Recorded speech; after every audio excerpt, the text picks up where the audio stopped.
Hello everyone, welcome back. In this video, we will be covering the second half of Lecture 10.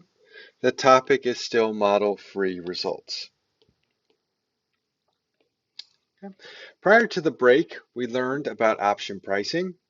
In particular, we learned how to bound the price of options and also how to compute comparative statics, okay, with respect to contract parameters of style, maturity, and strike. In this half of the lecture, we will learn about put-call parity. Put-call parity relates call and put prices to one another. It's one of the most important concepts in option pricing. Okay, let's get started. Our setup's the same as usual. We have two dates, 0 and t. Date 0 is what we can think of as today on the timeline. Date capital T is the future. It's the unknown. There's a non-dividend paying stock, S. The current price of the stock today is S0. This is known. We're at date 0. The price in the future is S sub capital T. This is unknown. It's a random variable. There is both a call and a put option on the non-dividend paying stock. The call option has a strike of K, a maturity of capital T, and a price of C0. This is the premium. There's also a put option with a strike of K, maturity of T, and a price of P0. We pay this price to receive the right to sell the stock at that future date. Continuously compounded risk-free rate is R. It's greater than or equal to 0. We will assume that there is no arbitrage. Put-call parity is going to relate call prices to put prices. The formal definition of put-call parity is as follows. So consider two portfolios constructed at date 0. The first portfolio is something called a long protective put. We discussed this in the strategies lecture, lecture 8. This portfolio is going to be long the stock, and it's going to be long a put with the strike of K and maturity of T, the parameters that were on this previous page over here. Okay, the call and the put. The second portfolio is something called a fiduciary call.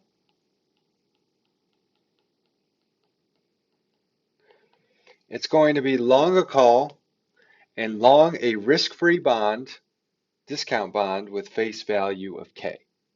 The maturity on that discount bond is also equal to time capital T. Okay. Put call parity is going to state that the prices of these two portfolios, the long protective put and the fiduciary call, must be equal at date 0. That is the price of the fiduciary call. Well, let's start with the protective put actually. So the price of the protective put, which is equal to we're long the stock, so it's S0 and we're long the put plus P0, must be equal to the price of a fiduciary call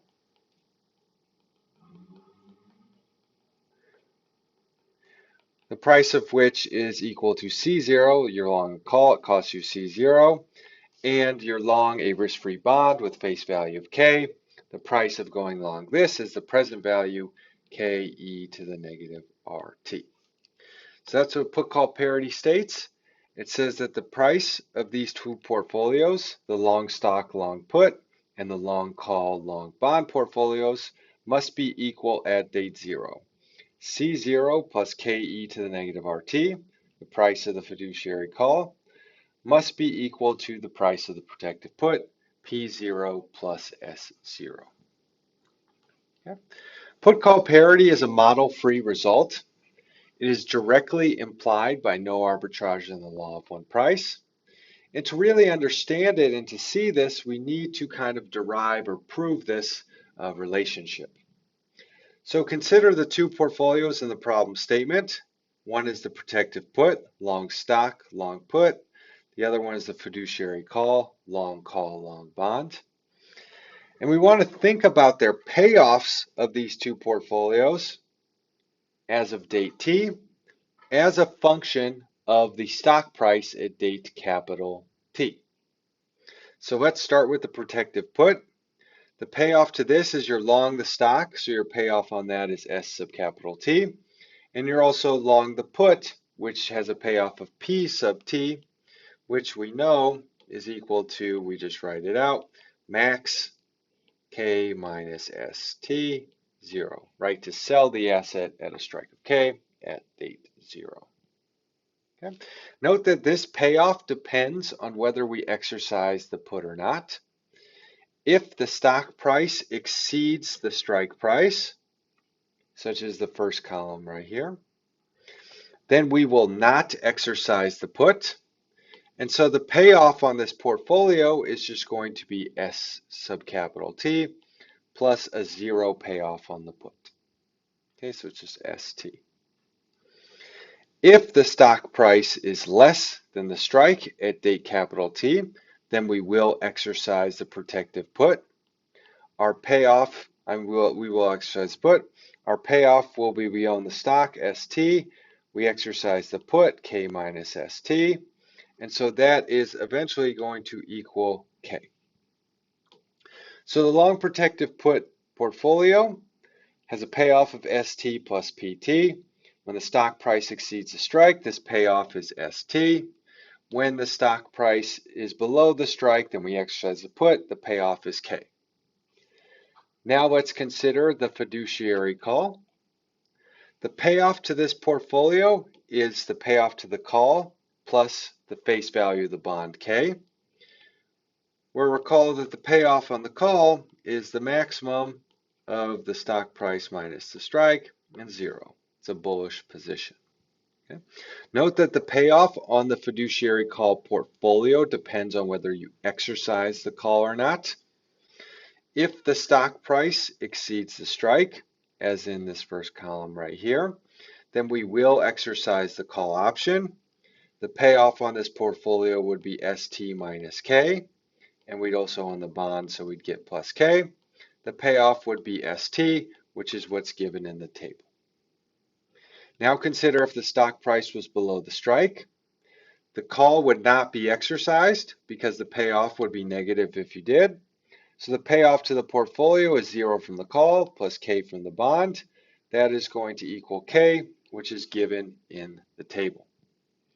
Okay, so long call, long bond, fiduciary call has a payoff of CT plus K, which is ST if the strike is below the stock price, and K if the stock price is below the strike price. What we now note is that the payoffs on these two portfolios are exactly the same. Look within each column. Okay, for portfolios 1 and 2. Whenever the stock price exceeds the strike, we have that the two payoffs are equal, and the same if the stock price is below the strike. Payoffs are K, while in their case they're all ST. Okay, hence by the law of one price, portfolios 1 and 2 have the same payoff. Law of one price implies that 1 plus 2 have same payoff, which implies they must have same price. Hence, what it means is that the price of these two portfolios, the price of the protective put at date 0, is nothing more than S0 plus P0, cost of longing the stock and longing the put, must equal by the law of one price, the price of buying a call and the present value of the bond. This is put call parity. All it says is that if you have these two portfolios, they must have the same price. The reason why is because they have the same payoff and there's no arbitrage. And this is basically gives us call and put prices as a function of one another and some basic input. To highlight this concept, we will do a practice problem now. I'll give you a minute to read and then I'll solve this through.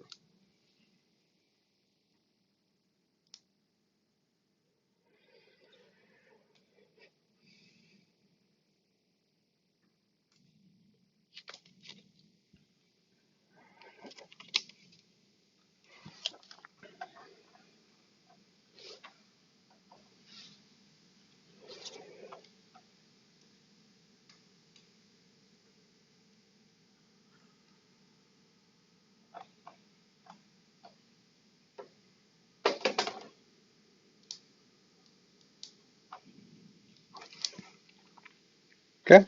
The problem statement is as follows. Goldman Sachs trades at $40 today. Ticker is GS. Goldman Sachs does not pay dividends. The dealer is going to quote you prices of call and put options on Goldman Sachs with strikes of 45 and maturity of 1 year. For the call option, the price European call option that you're quoted is 295. For a European put option, you're quoted a price of 705. Continuously compounded risk-free rate is 0%. Okay, is there an arbitrage opportunity? Let's write down our inputs first. Current stock price of Goldman Sachs is $40.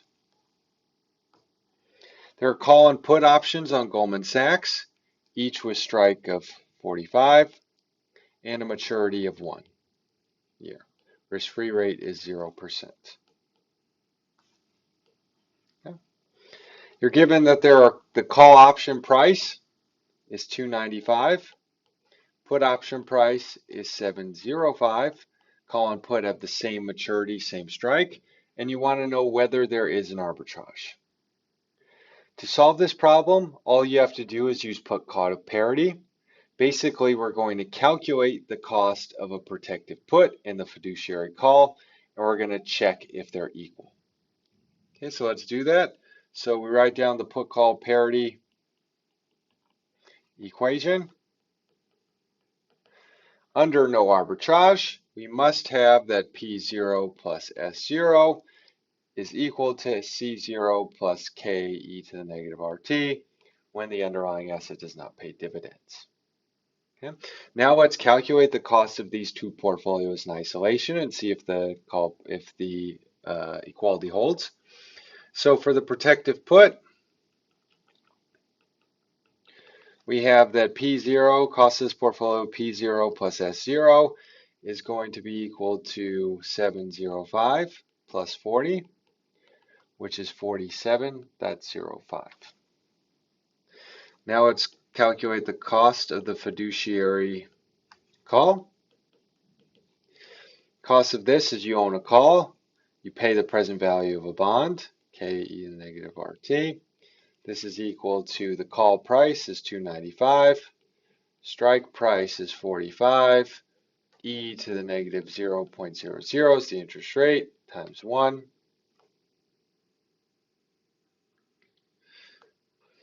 And this is going to be equal to 47.95. Now we're going to check if protective put price is equal to the fiduciary call. That is P0 plus S0 equal to C0 plus K e to the negative RT. Okay, so we know that P0 plus S0 is equal to 47.05. We know that C0 plus K e to the negative RT is 47.95. Erase this equality sign here. And what we see is that these are not equal to one another. Okay, these are not equal. Okay, in fact, the fiduciary call portfolio is priced higher than the protective put. So what we can say is that yes, there is an arbitrage. Exploit by buying low, selling high. By buying low, which is the protective put, and selling high, which is the fiduciary call. This portfolio of long the protective put, short the fiduciary call will have a payoff of 0, but the price that will generate you is a positive cash flow at date 0. Economically, the call price is either too high or the put price is too low in this equation. We cannot tell. We don't have the exact model, but we do know that they are out of whack in some sense. Okay, very good. So put-call parity, like I said about 3 times so far, is one of the most important results in option pricing. One reason why is that because it's relating call and put prices to one another. Another reason why is that it allows us to synthetically construct other securities using call and puts. That is, we can rearrange the put-call parity equation to arrive at several other relations, And these may be useful in case we, say, have some regulatory burden that prevents us from investing in, say, calls or puts or other derivatives. We can construct these using different assets. Okay, we have 6 relations below that are of particular interest. Okay, each of these relations, 1 through 6, is going to hold in terms of both payoffs and prices. The first relation says that a call option is nothing more than a long stock, short bond, long put portfolio. Why is this the case? Well, all you have to do is rearrange the put call parity formula. Okay, put call parity says that call plus the present value of the bond is equal to the put plus the stock price. Rearrange this, subtract the present value of the bond from both sides. You get that C0 is equal to S0 minus K e to the negative RT plus P0. That is long a call, the price of it is equal to long the stock, short the bond, plus long the put. Second relation is that a put is just the opposite. It's equal to long a bond, short a stock, and long a call. Okay, it's a short position with a covered upside value. Call minus put now is the same thing as a stock minus bond. Just rearrange this formula above. And what is stock minus bond? That's just a long forward. Okay, so a long call, which, graphically it's kind of interesting. Long call, blue line, plus a long put, red line, yields you a payoff that is exactly the same as a forward. Okay, if we draw these vertical axes. Okay. Also, if you're long a put, short a call, that's just equal to a short forward. And finally, you can construct both the stock and the bond from different portfolios of calls and puts and the other item, the bond or the stock. Stock is equal to a call minus put plus the bond. This is nothing more than a long forward plus the bond, which we know holds true just by our derivation of the forward price. Put is long a put, short a call, plus long a stock. It's equal to short forward plus long a stock. Okay, all of these relations are extremely important. Okay, you don't have to memorize them. All you have to memorize is the baseline put call parity equation, and they should all pop out naturally. Okay, and so to practice working through these relations, what will we do? We'll do a couple practice problems, and we'll see exactly how we can avoid memorizing these and just use the put call parity equation. So we'll do this practice problem and the next one. I'll give you a minute to read the first one.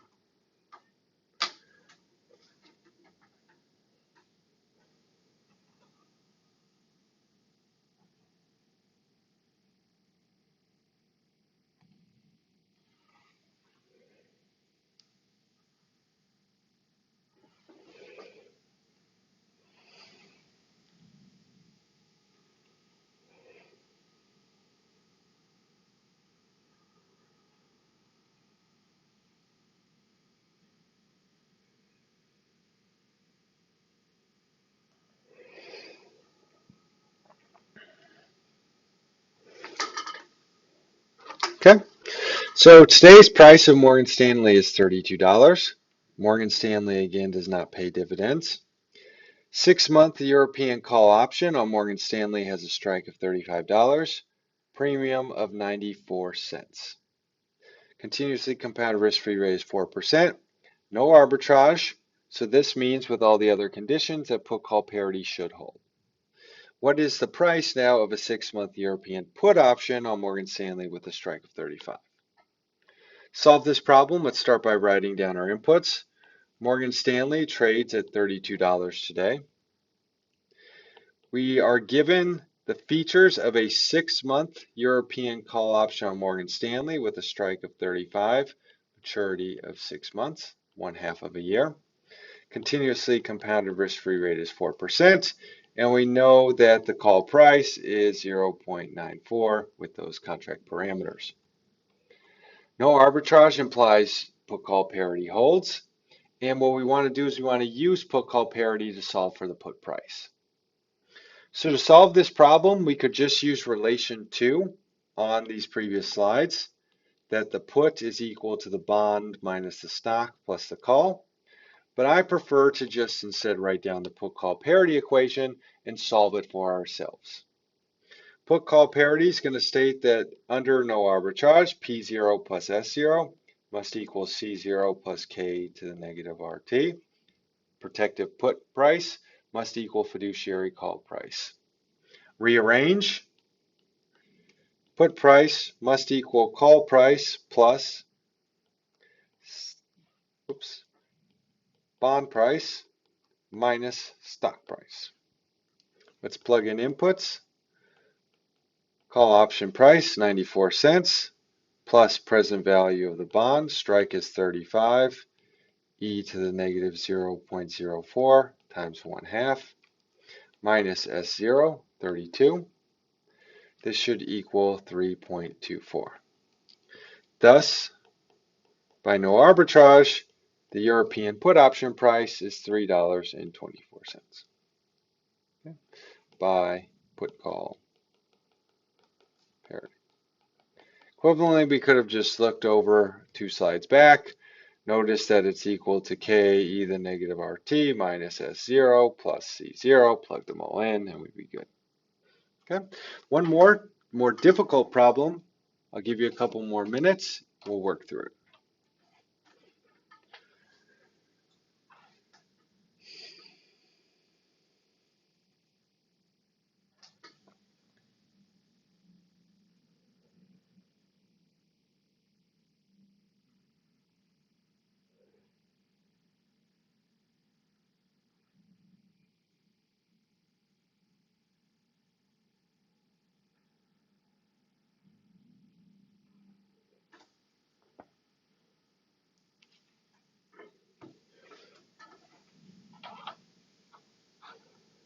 Okay. Similar problem as before.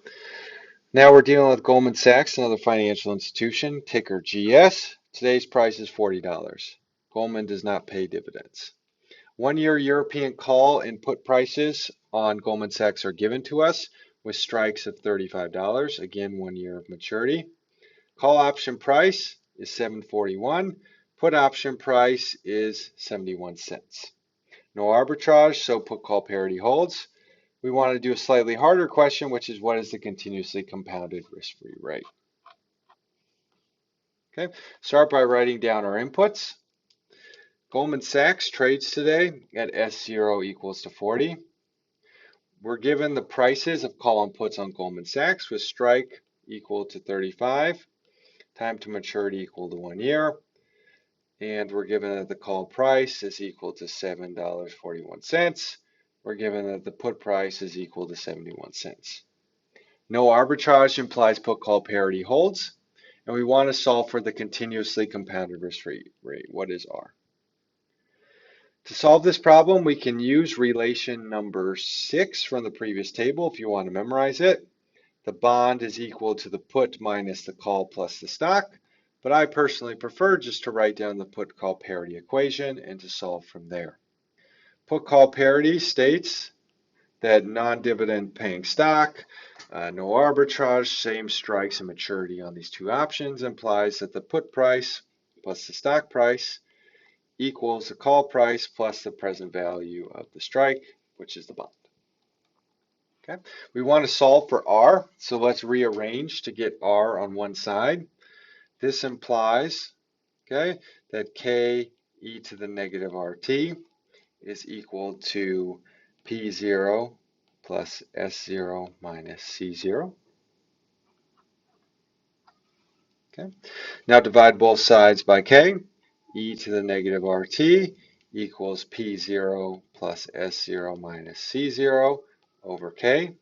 Natural log of both sides, negative R times T equals log, natural log, always remember, P0 plus S0 minus C0 over K. Divide by negative 1 over T. Okay. Applies R is equal to negative 1 over T log P0 plus S0 minus C0 over K. Let's plug in our inputs. R is equal to, we don't even need to write that, R is equal to -1 over 1 year of maturity, natural logarithm, P0, okay, 0.71, plus S0, 40, minus 741,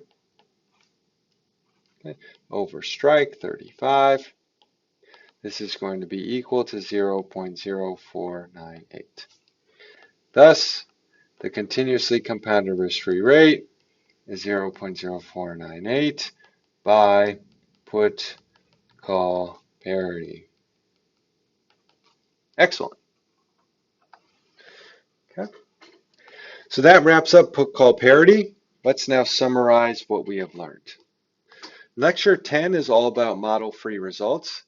These are insights about option prices that require no assumptions whatsoever about the distribution of the underlying asset or any particular model. We saw in the first half of the lecture we could bound option prices above and below. This gave us a range in which option prices may exist without violating no arbitrage conditions. We could also compare options based on strike maturity and exercise style, which we called comparative statics. Finally, put call parity related call and put prices. It also gave us a bunch of relations or allowed us to rearrange this formula to create synthetic securities. I posted a homework and quiz for the lecture.